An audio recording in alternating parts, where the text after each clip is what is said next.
राज्य के इस पावन भूमि को, पावन धरती को मैं प्रणाम करता हूं। हमारे सौभाग्य है मेरे साथ आए हुए मंत्रिमंडल, आमदार खासदार तेलंगाना राज्य के बालके जी ने हमारा बहुत ही अच्छे अंदाज में स्वागत किया और बहुत ही ब्रह्मांड नायक विठोबा जी के चरण में माथा टेकने का हमें जो दर्शन दिलवाए, उस चीज के लिए मैं उनके आभारी हूं। मैं धन्यवाद भी उनको देता हूं। महाराष्ट्र राज्य के बीआरएस किसान विभाग के अध्यक्ष श्री मानिकराव कदम जी, हमारे सीनियर नेता श्री शंकरन्ना दोंडगे जी, आपके लोकप्रिय नेता, आपके दिल जीतने वाला नौजवान ताकतवर नेता भगीरथ बालके जी। आवाज कम आई है।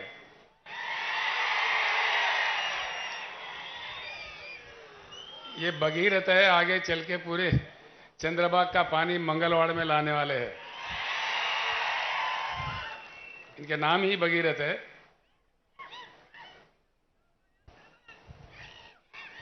मंच पर उपस्थित नेतागण, सभा में उपस्थित भाइयों बहनों और माओ, मैं आप सभी को प्रणाम करता हूं। इन दिनों मैं एक प्रार्थना सबसे पहले आपसे करूंगा। मेरे जो भी शब्द है आपके सामने, आप सुन के यहीं मत भूल जाइए। अपने गांव जाके जरूर अपने मित्र और अपने फैमिली में चर्चा कीजिए, अपने गांव में चर्चा कीजिए। इतना मेरा प्रार्थना है। इन दिनों एक बात मुझे बहुत सताता है। मैं हर सभा में कह रहा हूं महाराष्ट्र में कि आज हमारे देश के लक्ष्य क्या है, भारत का लक्ष्य क्या है। देश का कोई लक्ष्य है या बिना लक्ष्य के हम गुमराह हो गए, हम भटक रहे अंधेरे के रास्तों में। क्या हो रहा है इस देश में? एक बार प्रति भारतीय को इस बारे में सोचने की बहुत सख्त समय आ चुका है। ये वक्त है उस समय का। आजादी का जंग एक वक्त था, जिन कुर्बानियों के फल हमको मिला, लेकिन आज एक और आजादी की जंग लड़ना चाहिए।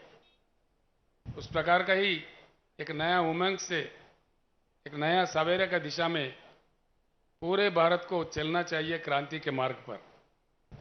इसलिए कि आजाद हुए हम भारत 75 साल गुजर गए। 75 साल कोई कम समय नहीं होता है। दुनिया भर में कई देश है जो हमारे सामने ही कहां से कहां पहुंच गए। जैसा कि साउथ कोरिया है, जापान है, सिंगापुर है, मलेशिया है। हमारे से जियोग्राफिकली कनेक्टेड है, हिमालय के उस पार में चीन है। आज चीन का एक समय में चीन हमसे गरीब थे 1982 तक। उसके आज का चाइना कहां है और हम कहां हैं? इस बात को हर किसी को सोचना चाहिए। चुनाव आते रहते हैं, जाते रहते हैं, कोई ना कोई जीत ही जाता है। कितने पार्टियों को हमने सपोर्ट किया, और महाराष्ट्र जैसे राज्य में मुझे एक पार्टी बताइए जिनको अवसर नहीं मिला, अधिकार नहीं मिला। कांग्रेस तो पूरे 50 साल राज किया। उसके बाद में राष्ट्रवादी को भी आपने मौका दिया, शिवसेना को आपने मौका दिया, भाजपा को भी आपने मौका दिया। करना चाहते तो इनमें से कोई एक तो करते। उल्टा ये कह रहे हैं तेलंगाना के जैसे छोटे से राज्य में कम समय में, नया नवेला राज्य में किसानों के भलाई के लिए सब कुछ किया जा सकता है। मैं मराठी बोल नहीं सकता लेकिन समझ सकता हूं। बालके जी ने अपने बातों में सारे बता दिए तेलंगाना में क्या क्या स्कीम चलता है। ये स्कीम तेलंगाना में 5-6 साल से जब चल रहा है, महाराष्ट्र में क्यों नहीं?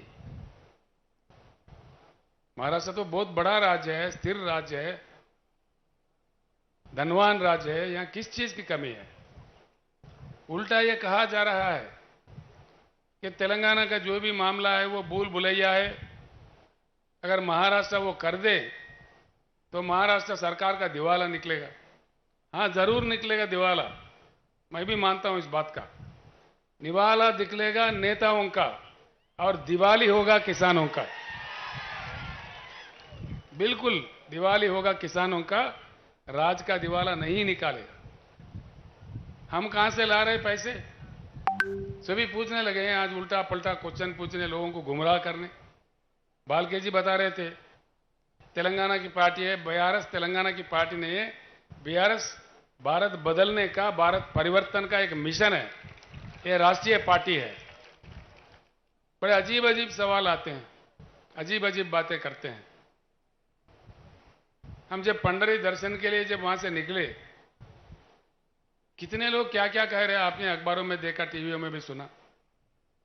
हाँ, आ जाए जरूर, दर्शन करे, लेकिन राजनीति ना करे। हम आके दर्शन कर रहे। पंडरीपुर में मेरे पीछे कई पत्रकार पड़े थे, मैंने वहां मुंह नहीं खोला, कुछ कहा भी नहीं उनको, वो नाराज भी हो गए मुझसे। लेकिन मैंने, वो पुण्यस्थली है, क्षेत्र है, तब वहां मैंने कुछ राजनीति नहीं कहा, लेकिन यहां जरूर कहूंगा। मेरा एक बात है, मुझे समझ में नहीं आता, अभी अभी हम शुरू हुए महाराष्ट्र में, इतना आक्रोश क्यों है इतने सारे पार्टियों में, इतनी घबराहट क्यों है, हड़बड़ी क्यों है, इतना आक्रोश इतने छोटी पार्टी के लिए। 4 महीने ही हो गए हम यहां शुरू होके, कोई पार्टी हमें नहीं छोड़ रहा है। भाजपा एक वक्तव्य है, कांग्रेस का एक वक्तव्य है, कांग्रेस ने हमको बीजेपी का बी टीम करार दिया, बीजेपी ने हमको कांग्रेस का ए टीम का करार दिया। ये पता नहीं ये टीम कहां से आते हैं। हम किसी का टीम नहीं है, हम टीम है तो किसानों का, पिछड़ों का, अल्पसंख्यक का और दलितों का टीम है। इस बात से कोई घबराए नहीं। हम अगर टीम है, जैसा बालके जी ने कहा, पक्का पहली बार हिंदुस्तान में कहीं कहीं लोग कहीं कहीं नारे दिए, सिर्फ बीआरएस ही इकलौता एक ही पार्टी है जिन्होंने दिल फाड़ के कह दिया कि अब की बार किसान सरकार। पहले कोई पार्टी ने इस बात नहीं कहा। क्यों नहीं कहा भाई? 60% लोग तो खेती किसानी से जुड़े हुए हैं। किसान को और कामगार को जोड़ दो तो 60% से ज्यादा हो गए। अब इन लोगों को डर लगा है भाई, सब साफ साफ मालूम हो रहा है किसान जुड़ रहे बीआरएस के साथ, तो इसलिए उल्टा सीधे बात करने लगते हैं, बड़ा अजीब अजीब कमेंट्स करते हैं। मैं आपको साफ बताना चाहता हूं, ये तेलंगाना या महाराष्ट्र तक के लिए सीमित पार्टी नहीं है। आज के भारत के जितने भी समाधान, जितने भी प्रश्न हैं, जितने भी समस्याएं हैं, उसका एक ही समाधान है कि भारत का परिवर्तन। परिवर्तित भारत ही हमारे सारे समस्याओं का समाधान है। हां, परिवर्तन चाहिए। इसलिए मैं 2-4 शब्द बताता हूं आपको। भारत में 41 करोड़ एकड़ कृषि योग्य भूमि है। हिंदुस्तान में जिस प्रकार से पानी की उपलब्धि है, हमारे पास बरसात होती है इंडिया में 1,40,000 टीएमसी की। आधा तो उसमें बाष्पीकरण होता है, लेकिन आधा पानी हमें प्राप्त होता है हमारे शुद्ध नदियों में बहते हुए। यानी कि भारत के हर एकड़ में अगर सरकार में दम हो, केंद्र या राज्य के सरकारों का नीति सही हो, तो हर एकड़ में हिंदुस्तान के भरपूर पानी दिया जा सकता है। अभी आते आते रास्ते में बालके जी मुझसे कह रहे थे, मंगलवाड़ के इलाके में एक 25-35 गांव में पानी आने हैं, जो लाया जा सकता है, लेकिन नहीं कर रहे। यहां के सरकार में इच्छा शक्ति नहीं है। क्या बात है? पानी जरूरत से ज्यादा है। 41 करोड़ एकड़ जो कृषि योग्य भूमि है भारत में, हर एकड़ को दिया जा सकता है और पीने के लिए भरपूर पानी दिया जा सकता है। मैं औरंगाबाद गया तो वहां बोल रहे, संभाजी नगर उनका नाम बदल दिए, ठीक है, वहां गए तो कह रहे 8 दिन में एक बार पानी आता है। शोलापुर में भी 4-5 दिन के बाद पानी आता है। अकोला वाले मेरे दोस्त थे प्रकाश पोहरे, वो कह रहे थे अकोला में 10 दिन में एक बार पानी आता है। आजकल मुंबई और पुणे में पानी की सप्लाई में कटौती आ रही है। क्या बात है? पानी नहीं है देश में? ये क्या हो रहा है? इसीलिए मैं कहता हूं, साफ कहता हूं, भारत के जल नीति, जो राष्ट्रीय जल नीति है, उसको पूरा का पूरा उठा के बंगाल के खाड़ी में फेंक देना चाहिए और नया पॉलिसी बनना चाहिए। यही भारत का परिवर्तन है। पक्का चाहिए ये बात। देश में हमारे पास नहीं है पानी तो अलग बात है, पानी की उपलब्ध है, पानी को रखते हुए हम उससे क्यों वंचित है और क्यों वंचित हो जाए। अब तक नेताओं ने गुमराह कर दिया, जिनको जो कहना कह दिया। ना पीने का पानी आता है, ना सिंचन के लिए पानी आता है। दूसरी चीज है बिजली। बिजली की क्या कमी है? बिजली बनाने के लिए 3-4 किस्म का बिजली होता है, लेकिन कई चीजों को लेके विवाद भी है। जैसे एटॉमिक पावर है, चेरनोबिल में रूस में जो विस्फोटन हुआ था उसको लेकर दुनिया भर में कुछ विवाद खड़ा हुआ है, उसको बाजू कर देते हैं। सोलार पावर है, दिन में आता है रात में नहीं आता है, दिन में भी वो भी अबर आ जाए तो तभी नहीं आता है।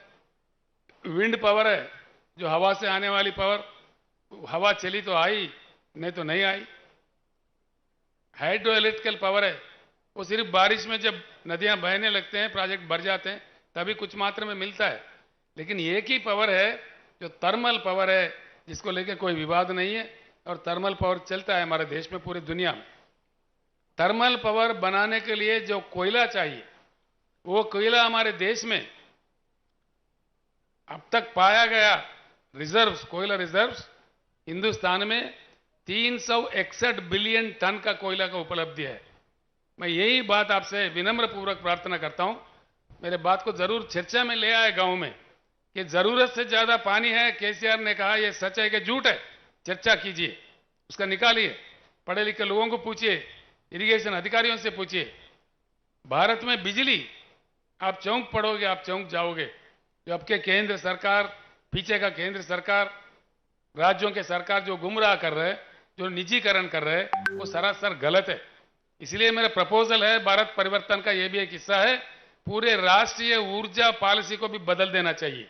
इसलिए कि हमारे पास जिस प्रकार का कोयला उपलब्ध है, हाइड्रो इलेक्ट्रिकल बिजली, सोलार का बिजली और थर्मल बिजली जो कोयला से बनता है, तीनों को संतुलित करके अगर देश के लिए दिया जाए, पूरे भारत के छोटे छोटे गांवों से लेकर बड़े बड़े शहरों तक, छोटे छोटे उद्योग से लेकर बड़े उद्योगों तक, और पूरे जगह बिजली पर्याप्त देने के लिए 150 साल तक के लिए यह पर्याप्त है कोयला।